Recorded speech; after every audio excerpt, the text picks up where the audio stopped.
Alhamdulillah, eh, bapak-bapak, ibu-ibu, jamaah kajian rutin Senin pagi Quranic School of Dewan Dakwah Surakarta yang kami hormati dan dimuliakan Allah Subhanahu wa taala. Alhamdulillah, eh, hari demi hari Allah Subhanahu wa taala senantiasa mencukupkan rizki kita, senantiasa memberikan rizkinya kepada kita semua sesuai dengan kadar yang telah ditentukan oleh Allah Subhanahu wa taala. Maka kita sebagai orang beriman, hamba, bahasanya abdun, hambanya Allah Subhanahu wa taala, bagaimana kita bisa mewujudkan syukur itu kepada Allah Subhanahu wa taala. Bukan hanya bahasanya itu bukan hanya sekedar kita semisal diberikan oleh seseorang sesuatu, hanya cukup dengan kita mengucapkan terima kasih Pak atau matur suwun Bu, ya, hanya dalam ucapan saja. Akan tetapi orang yang memberikan itu melihat kita, sikap kita terhadap dia, terhadap beliau yang memberikan, jauh dari harapan saat dia memberikan sesuatu itu kepada kita. Entah dalam bentuk perbuatan kita yang tidak menyenangkan hatinya atau lisan kita yang menyinggung hatinya, maka tentu ucapan terima kasih yang kita ucapkan kepada beliau seakan-akan tidak membekas di hatinya, bahkan menjadikan tambah retak hubungan antara kita dengan beliau. Maka begitulah kita terhadap Allah Subhanahu wa taala. Rasa syukur kita bukan hanya sekedar kita mengucapkan hamdalah saja, ya, akan tetapi bagaimana alhamdulillah di sini segala pujian bukan hanya di satu lisan, satu tempat sumber kita. Alhamdulillah di sini segala pujian adalah dari segala sumber perbuatan kita, hati kita, bagaimana menunjukkan kesyukuran kita kepada Allah Subhanahu wa taala. Maka sungguh benar bentuk syukur tertinggi yang harus kita berikan kepada Allah Subhanahu wa taala, yang patutnya kita wujudkan adalah kita meningkatkan ketakwaan kita kepada Allah Subhanahu wa taala. Di mana ada kaitannya antara takwa dengan syukur itu sendiri. Di mana kalau tadi disebutkan bahwasanya bentuk rasa syukur tertinggi kita adalah ketakwaan kita kepada Allah Subhanahu wa taala. Bagaimana kita bisa meningkatkan takwa itu, maka itulah wujud daripada peningkatan syukur kita kepada Allah Subhanahu wa taala. Di mana Allah Subhanahu wa taala berfirman di surat Ibrahim, "Wa id ta'adzana rabbukum la in syakartum la azidannakum." Allah telah bahasanya itu mengultimatum, ya, memberikan kepada kita semua itu pengumuman, ya, aturan di dalam kita menjalani hidup ini. Salah satunya yaitu la in syakartum, benar-benar Allah menggunakan la di sini. La pendeknya. Maksudnya ya benar-benar apabila syakartum, kita semua bersyukur, apa janji Allah, la azidannakum, maka benar-benar pula Allah akan menambah apa? Menambah kecukupan diri kita, menambah rizki kepada kita. Di mana konsepnya di sini bertambahnya di sini bukan berarti bertambah banyak, ya, Bapak Ibu sekalian. Jangan sampai kita mengartikan atau memaknai firman Allah di sini, la in syakartum, kalau kita bersyukur maka Allah akan memberikan tambahan kepada kita, entah tambahan materi, tambahan rumah, tambahan mobil, tambahan motor dan sebagainya. Tidak. Tapi makna daripada la azidannakum, ulama menjelaskan yang ditambah di sini bukan wujud atau materialnya, tapi yang Allah tambahkan adalah al-barakah, keberkahan di dalam rizki kita, di dalam kehidupan kita, di mana dijelaskan oleh ulama mahiyal barokah, apa itu barokah, yaitu ziyadatul khair, bertambahnya kebaikan. Maka tatkala kita mewujudkan syukur kita dengan sebenarnya kepada Allah Subhanahu wa taala, jangan sampai kita mengiming-imingi, berharap-harap dengan kita bersyukur, pasti Allah akan memberikan tambahan material kepada kita. Jangan sampai niat kita salah terlebih dalam amalan syukur ini. Terlebih lagi karena tadi disebutkan bentuk syukur kita yang tertinggi adalah bertakwa, yaitu takwa itu adalah imtithalu awamirihi wa jitinabu nawahihi, yaitu mengamalkan, menjalani segala perintahnya dan menjauhi segala larangannya. Jangan sampai bentuk wujud syukur kita dalam ketakwaan ini kita niatkan agar nanti bertambah materialnya, bertambah uangnya, bertambah gajinya. Belum tentu Bapak Ibu sekalian, tambahnya material kita itu bertambahnya barokah rezeki kita, bertambahnya rumah kita, bertambahnya motor kita. Belum tentu itu semua adalah bentuk bertambahnya keberkahan di hidup kita. Di mana Allah menegaskan ya di surat Al-Munafikun, ya ayyuhalladzina amanu la tulhikum amwalukum wa auladukum an dzikrillah. Allah mengingatkan kepada kita semua, wahai orang-orang yang beriman, jangan sampai la tulhikum, melalaikan diri kalian semua. Apa yang jangan sampai apa yang melalaikan kita? Apa itu? Amwalukum wa auladukum, yaitu harta benda kita dan anak keturunan kita. Allah tidak menggunakan kalimat la tulhikum rizqukum. Allah tidak menggunakan kalimat jangan sampai melalaikan diri kalian rizki kalian, tapi Allah menggunakan kalimat amwal.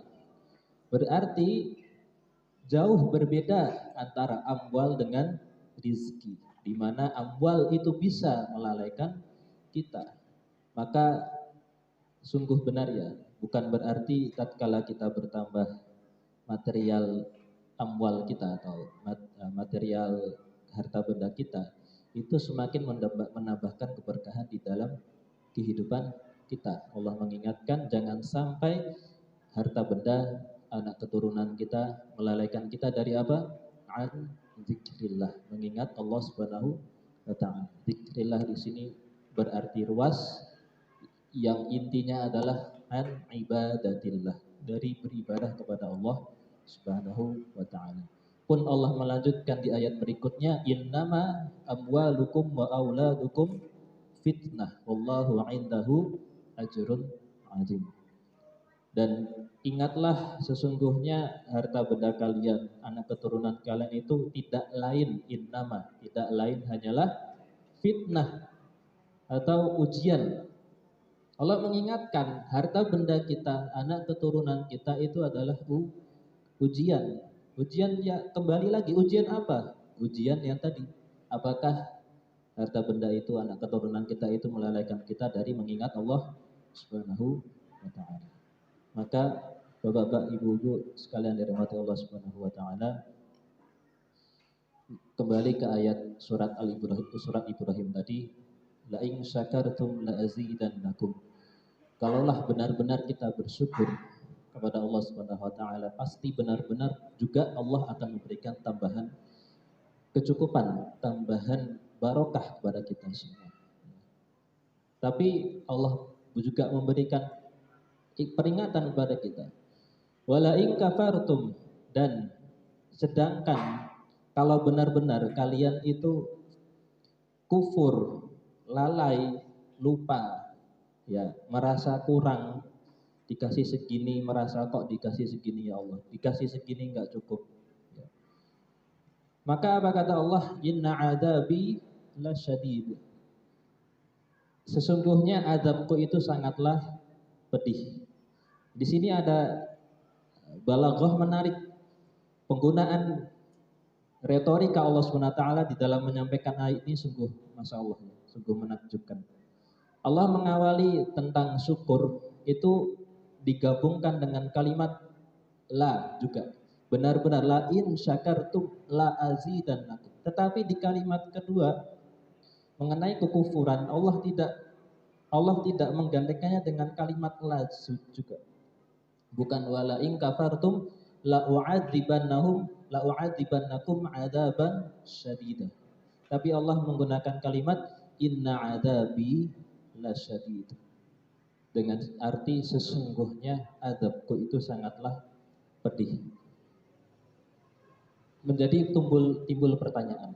Ya, timbul pertanyaan. Berarti Allah nggak sungguh-sungguh dong, Ustaz. Allah tidak sungguh-sungguh dong dalam mengancam hambanya. Kalau kufur, benar-benar akan aku azab. Karena di situ Allah cuma mengingatkan kalau kalian kufur, ya sungguh azabku itu sangatlah pedih. Ini perlu kita memahaminya kalau dalam bahasa Arab yaitu ada ilmu balaghah. Dan ini bentuk Masya Allah, retorikanya Allah itu berbeda dengan kita ya. Ulama menjelaskan kenapa kok tidak menggunakan seperti bentuk kalimat yang pertama. Sebagai contoh ini sebagai permisalan saja. Kita mendidik anak atau kita punya aturan tertulis di lembaga kita atau di sekolah kita ya. Ditulis peraturannya sekian. Tetapi tidak ditulis di situ bahwasanya yang melanggar aturan akan dihukum ini. Kalau melanggar ini hukumannya ini, kalau melanggar ini hukumannya ini. Tidak ada tulisan di situ pelanggaran, maksudnya hukuman yang akan dibebankan pada pelanggar aturan tadi. Maka tatkala kepala sekolah atau guru atau kita menyampaikan aturan tersebut, kemudian memberikan closing dari aturan tersebut, barang siapa yang melanggar salah satu dari aturan tersebut, ya jangan main-main ya. Nanti hukumannya akan berbeda, ya. Rasanya akan berbeda. Ancamannya akan terasa lebih menjadi apa istilahnya itu was-was ya, terpikirkan ini azabnya hukumannya apa sih ya? Hukumannya apa toh nanti? Anak-anak pun juga seperti itu ya. Misal kalau kita kami di sekolah ya, misal ustadznya baru mau ninggal anak-anaknya ada rapat gitu ya. Nanti yang ramai ya, Ustadz nanti akan ada hadiah buat kalian. Pasti anak-anak akan lebih terkesan apa sih hadiah. Dia akan teringat-ingat terus. Karena belum disebutkan hukumannya. Kalau disebutkan hukumannya, hukumannya cuma kayak gitu. Jadi menyepelekan. Nah, itulah mengapa Allah menggunakan kalimat inna adabi lasyadid. Ancamannya itu tidak main-main. Ya. Sungguh azabku itu sangat pedih. Nah inilah perlunya kita memahami Quran dengan ya fahmul arabiyyah. Sungguh ya kita kalau mau bisa memahami Quran, tentu kalau kata Syekhul Islam Ibnu Taimiyah itu ya Islam itu datang dengan Al-Quran. Islam itu datang dengan Al-Quran. Al-Quran itu diturunkan kepada Nabi Muhammad SAW. Dan Nabi Muhammad itu lahir di tanah Arab yang memang aslinya berbahasa Arab. Maka Al-Quran itu datang dengan bahasa Arab. Maka sungguh berat bagi seorang muslim kita umat Islam bisa memahami Quran yang menjadi petunjuk hidup kita kalaulah kita tidak memahami bahasa Arab. Kembali ke masalah rizki tadi, bahwasanya di awal kami sampaikan kesyukuran itu bentuk tertingginya adalah takwa. Tatkala kita bertakwa, tatkala kita meningkatkan takwa kita, maka akan wujud bentuk syukur itu akan lebih tinggi. Dan tatkala syukur kita lebih tinggi, janji Allah tadi di surat Ibrahim, la azidannakum, pasti benar-benar akan aku tambahkan keberkahan itu bagi kalian. Maka apa sih kaitannya keberkahan hidup itu di dalam diri kita? Yang tatkala kita bertambah syukur, kita bertambah takwa, kemudian kan, dan itu menjadi bentuk bertambahnya syukur kita. Dengan kita bertambah syukur, maka akan Allah bertambah barokahnya. Maka pertanyaannya, apa sih wujud dari bertambahnya berkah itu? Tadi disampaikan ya, bertambahnya rezeki, bertambahnya berkah itu bukan bertambahnya material atau harga benda kita.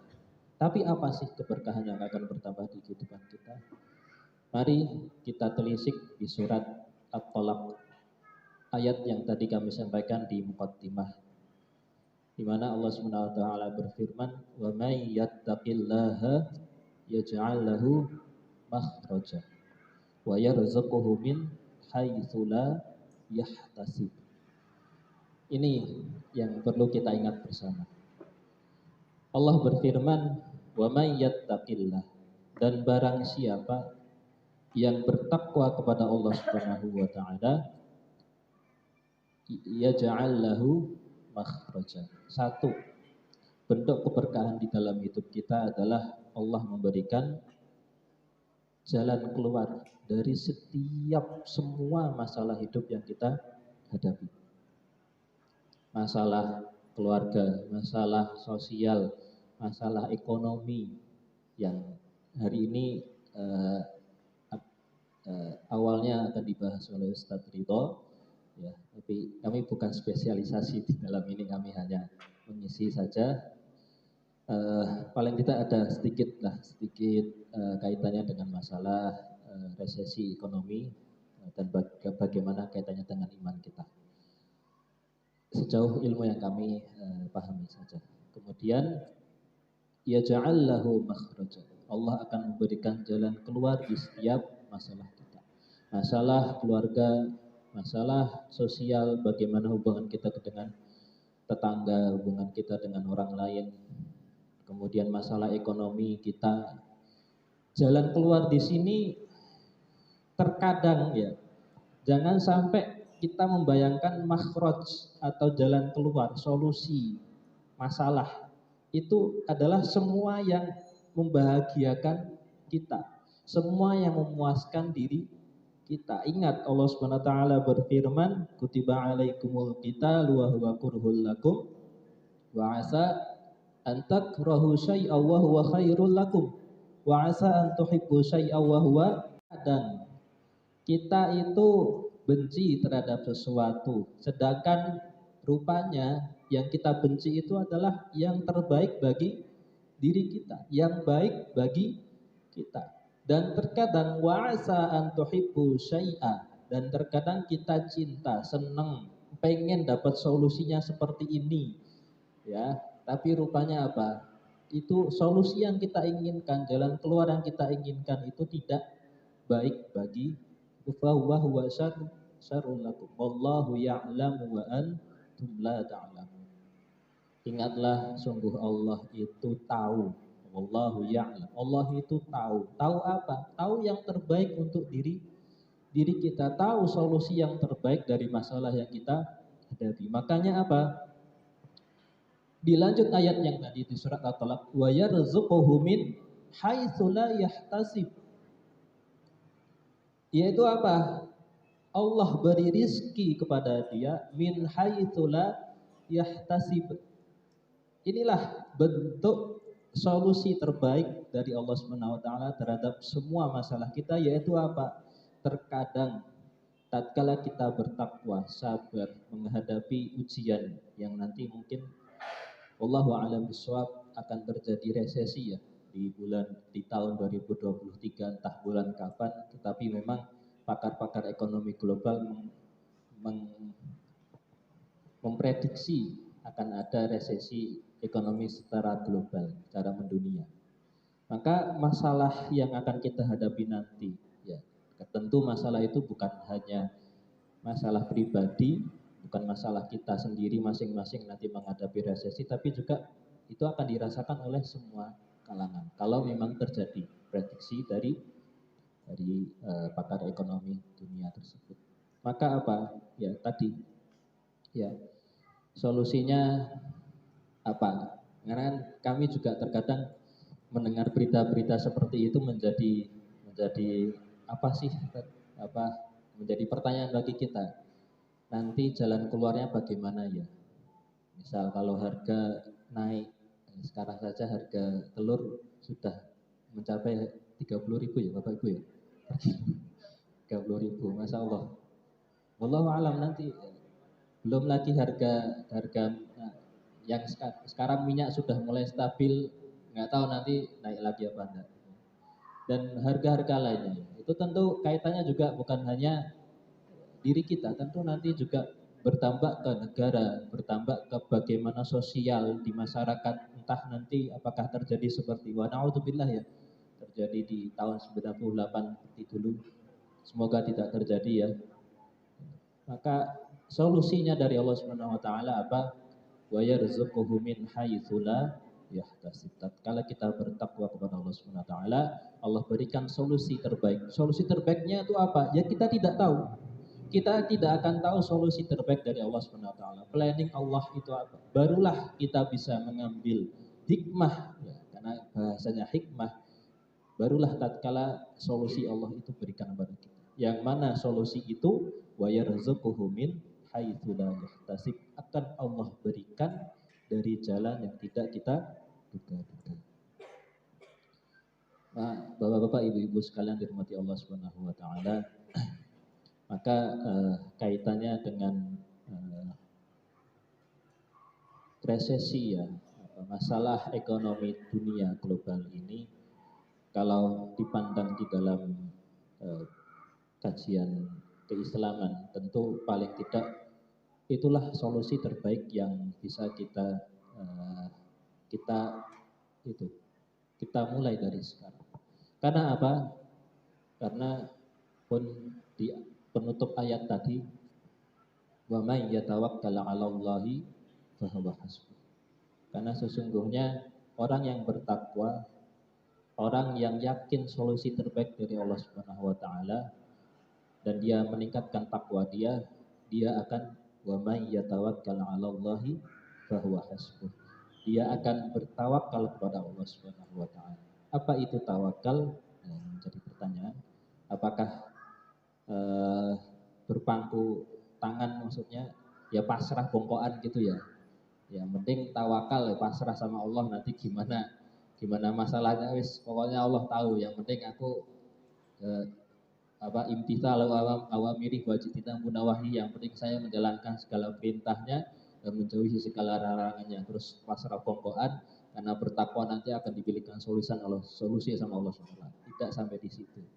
Rupanya Allah mengingatkan kita, kalaulah kita sudah bertakwa, kemudian kita yakin tatkala kita bertakwa Allah akan memberikan solusi terbaik bagi diri kita, jangan lupakan yang ketiga.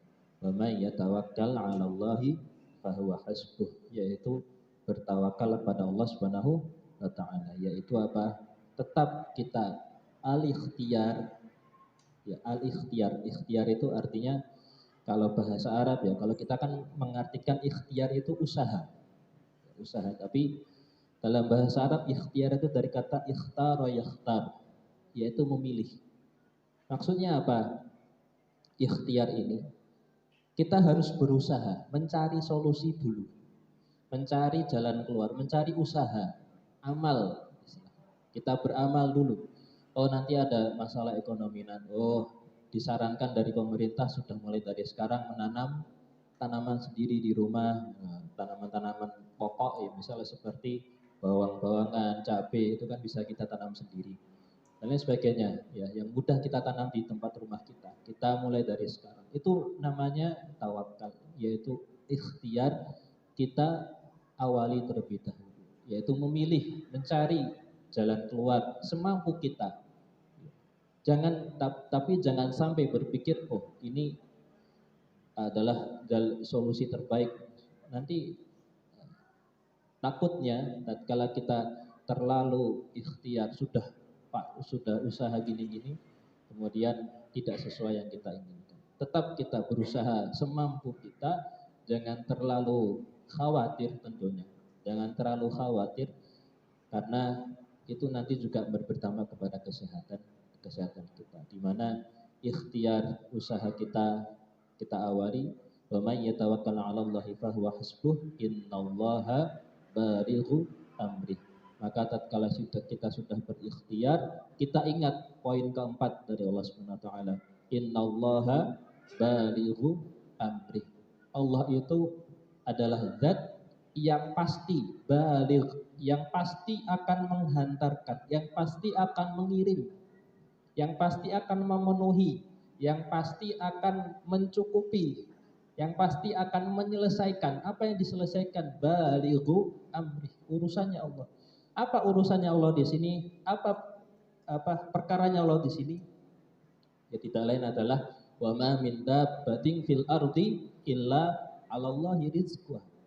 Amrunnya Allah di sini, perkaranya Allah di sini, urusannya Allah di sini yang menjadi hal tugas, bukan tugas ya. Memang seorang Rob pengatur itu tidak lain adalah ma min dabbah fil ardi illa 'alallahi rizquha. Tidaklah satu binatang melata pun di muka bumi ini, dari yang terkecil sampai yang terbesar di muka bumi ini, illa 'alallahi rizquha, kecuali sudah menjadi kewajiban 'alallahi rizquha, sebagai pengatur pencipta alam semesta ini, bagi Allah itu memberikan rizkinya. Maka jangan sampai kita terlalu suudzon kepada Allah Subhanahu wa taala. Kita terlalu pesimis. Ya, kita sudah berusaha gini-gini kok masih ekonomi saya seperti ini. Jangan.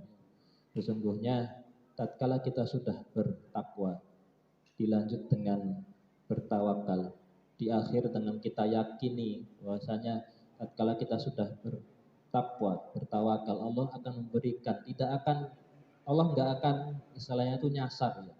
Kayak kurir nyasar, ngantar paket nyasar di mana enggak.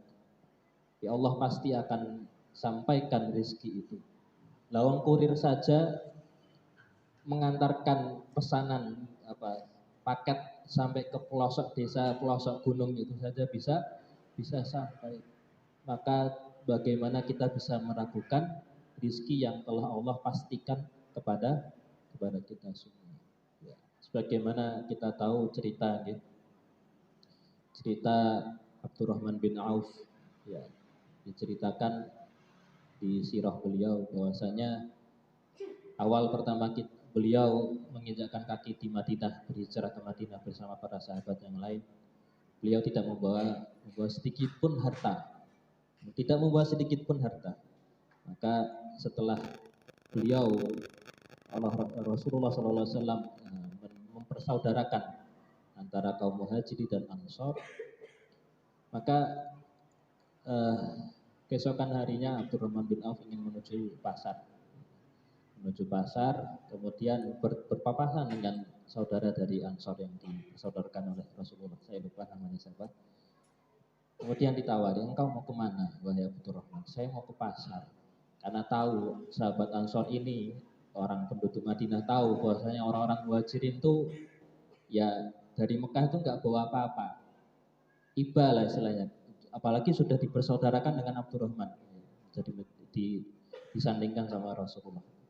Maka dengan kekuatan iman, ya itsar, rasa pedulinya terhadap sesama kaum muslimin, ditawarkan, kamu nggak usah ke pasar, kamu itu kan butuh itu kan, butuh kebutuhan hidupmu kan, nih saya tawarkan harta benda ini, kamu ambil setengah nih buat kamu, terus kamu ini, saya punya 2 istri, saya ceraikan 1, kamu pilih yang mana? Tapi jawaban dari Abdurrahman bin Auf bukan oh ya ya saya mau.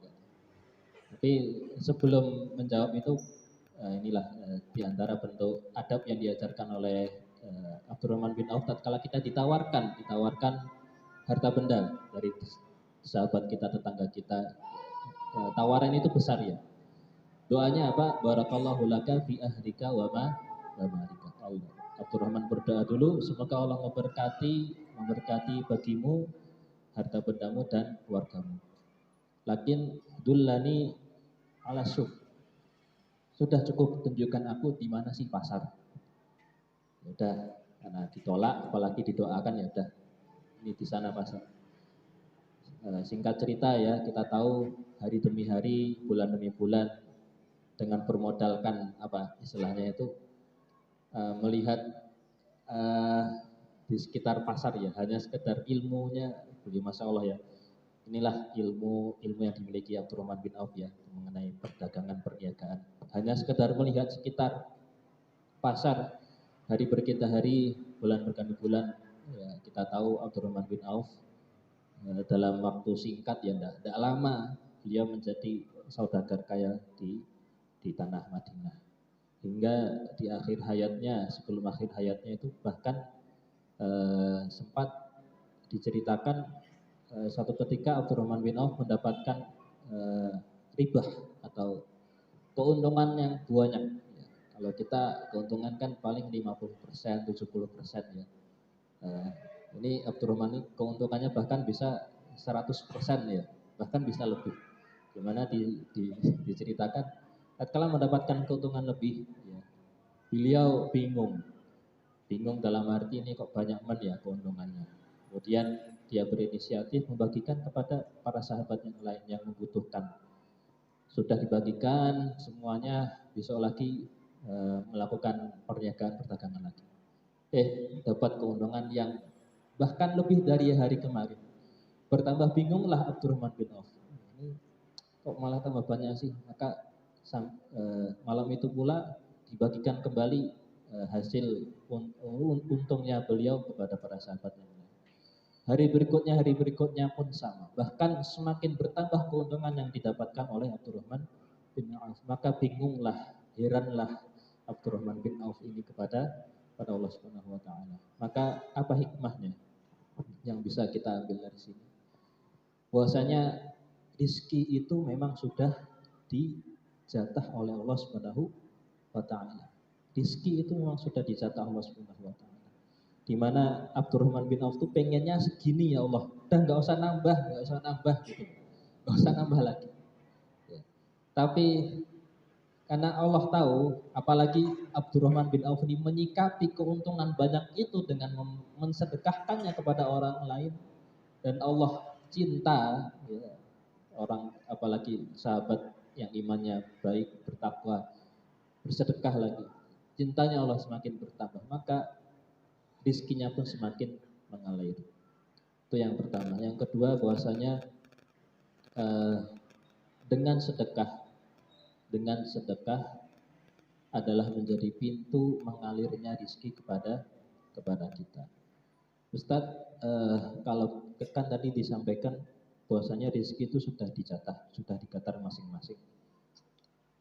Apakah tatkala kita bertakwa, kita menginfakkan harta kita pada orang lain, itu rezekinya tambah? Ini yang unik ya bagi kita semua. Maksud daripada bertambahnya rezeki di sini apa? Adalah semakin terbukanya lubang, istilahnya itu jalur rezeki yang Allah berikan kepada kita. Semakin kita bertakwa, itu semakin bersyukur kita kepada Allah. Semakin kita bersyukur, semakin tambah Allah pura keberkahan kepada kita dalam rezeki itu. Maksudnya apa? Bukan bertambah rizkinya dalam arti kadarnya bertambah, karena Allah pun di hadis Rasulullah SAW, hadis arba'in yang keempat, disebutkan bahwasanya setiap nyawa yang telah ditiupkan kepada jasad ya, kholqan ya, diperintahkan malaikat untuk menulis 4 perkara. Bikat bi, yang pertama adalah bikat bi rizki, ditulis kadar rizkinya. Berarti apa? Memang semua rizki sudah ditentukan segini, segitu, si fulan segini, si fulana segini, udah. Apa maksud daripada bertambahnya? Gimana tadi diceritakan Abdurrahman bin Auf semakin berinfak, semakin tambah kekayaannya. Ini yang hal unik. Yang pertama, kita tidak tahu berapa jatah rizki masing-masing dari kita. Boleh jadi memang Abdurrahman bin Auf itu jatahnya memang banyak rizkinya, sehingga tatkala dia berinfak, kemudian semakin bertambah keuntungan yang didapatkan, itu memang jatahnya itu masih banyak di atas, meskipun itu mengalir lebih deras. Kemudian yang kedua itu apa? Tatkala kita bertakwa, kita semakin kita dapat keuntungan misalnya, kemudian kita bersedekah di jalan Allah Subhanahu wa taala. Jangan kita berpikir rizkinya, kadar rizkinya bertambah, tetapi apa yang dimaksudkan di sini adalah semakin Allah lebarkan, semakin Allah buka jalur rizki kepada kita. Jalur rizkinya bukan hanya jadi satu lagi, tapi jadi dua, jadi tiga. Istilahnya itu kayak tandon ya, tandon besar. Itu awalnya jalurnya satu tok, kemudian jalurnya tambah lagi, atau bahkan atau mungkin jalurnya diperbesar oleh Allah Subhanahu wa taala. Maka tatkala kita membuka kerannya itu semakin deras. Seperti itu. Tetapi tidak menjadi berkurang atau bertambah. Maksudnya di sini adalah tatkala kita tidak bertakwa, kita zalim, kita berbuat dosa, melanggar perintah Allah, kemudian diancam oleh Allah Subhanahu wa taala, disebutkan oleh para ulama akan disempitkan rezekinya. Bahasanya bukan dikurangi rizki, tapi disempitkan rizkinya. Di mana jatah kadarnya itu sampai sebelum kita mati semua rizkinya sudah ditunaikan oleh Allah Subhanahu wa taala. Hanya saja ya keluarnya rizki kepada kita itu ada yang setetes sehingga kita malah semakin kufur ataukah bersyukur ya setetes-tetes. Nah, yang menjadikan ngalir rizkinya kepada kita dari Allah Subhanahu wa taala adalah ketakwaan kita pada Allah Subhanahu wa taala. Semoga yang sedikit ini bisa memberikan pencerahan kepada kita semua berkenaan dengan masalah global besok ya, yang diprediksi ya belum pasti ya, tapi memang tugas kita adalah ya, karena ini kan yang berkata orang pakar ya, orang pakar lah. Kita akan diperintahkan fas'alu ahla dzikri in kuntum la ta'lamun. Kalau kita nggak tahu ya tanya sama orang yang tahu.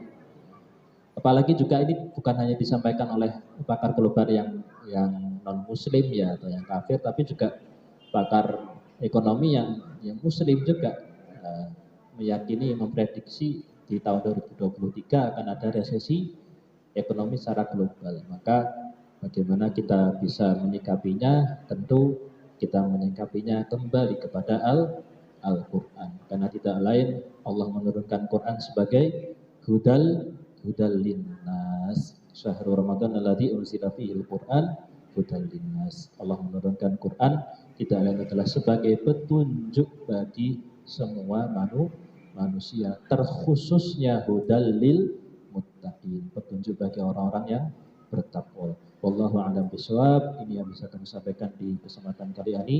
Subhanakallahumma bihamdika asyhadu an la ilaha illa anta astaghfiruka wa atubu ilaik. Allahumma anfa'na bima 'allamtana wa 'allimna ma yanfa'una warzuqna 'uluman nafi'atan walhamdulillahi 'ala kulli hal. Wassalamualaikum warahmatullahi wabarakatuh. Ya, baik, demikian tadi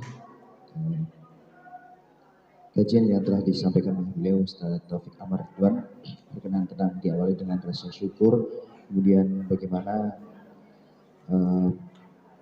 pandangan beliau bagaimana dalam menghadapi resesi bila mana itu terjadi, bagaimana seorang muslim menghadapinya, dan juga tak lupa untuk mengedepankan rasa syukur dan juga ikhtiar dalam setiap menghadapi apa yang menjadi cobaan yang dihadapi. Baik, jemaah yang dirahmati Allah Subhanahu wa taala, terasa kajian telah kita laksanakan, maka kita sampai di penghujung acara. Sebelum kita tutup acara ini, mohon juga kami sampaikan kepada para jemaah sekalian, mari kita selepas waktu sholat kita, baik sholat duha, sholat wajib ataupun sholat lail kita, tak lupa mari kita sisipkan doa-doa terbaik kita bagi ustadz-ustadz kita yang sedang dilanda sakit, seperti hanya beliau Ustadz Aris Munandar, kemudian Ustadz Ridho. Mari kita sisipkan doa-doa terbaik kita untuk kesembuhan beliau, juga agar beliau nantinya bisa berkiprah kembali dalam dunia dakwah. Baik, dari kami mohon maaf bila mana dalam tutur kata kami selama kami memandu acara pada kesempatan kajian pagi hari ini terdapat tutur kata yang salah ataupun perilaku yang kurang berkenan di hati. Kami mohon maaf yang sebesar-besarnya. Aku qouli hadza wa astaghfirullah li wa lakum. Allahumma ij'al jam'ana jam'an marhumah wa tafarruqa min ba'dihi tafarruqa ma'sumah. Allahumma arhamna bil Qur'an wa nawwir qulubana biduril kitabikal karim wa tub 'alaina innaka antat tawwabur rahim. Aku qouli hadza wa astaghfirullah li wa lakum. Assalamualaikum warahmatullahi wabarakatuh.